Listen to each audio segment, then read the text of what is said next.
Hey there, friends. In this video, I'm going to show you how you can create your own threads in Discord.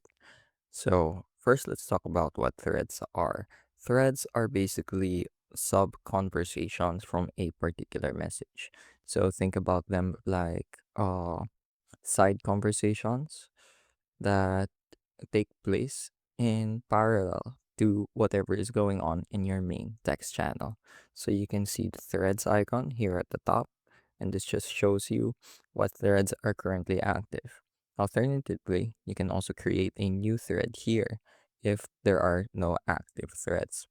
So a more organized way of starting a thread would be to do it through the text channel. So for example, we have what are your favorite movies, right? So we have a message here in the main channel. And then if we click on this more button, when we hover over the message, we can find the option create thread.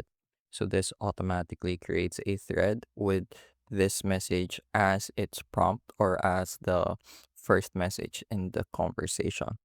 So we can also name the thread. I'll just copy and paste it. There we go.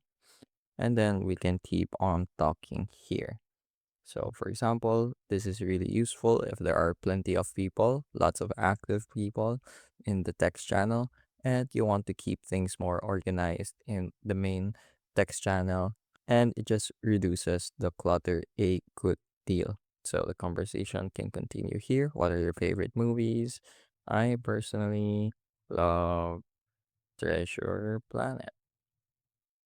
And for example, you would get more replies here, and they would show up here. So it's just a way to keep things a lot tidier, especially when you have lots of active people all communicating at the same time. So they're a feature that was recently added and I find very impactful and really changes the way I interact with other people on Discord servers. So that was it. It's a pretty quick and easy how to. I hope you were able to learn something new and something useful. And as always, thank you for watching.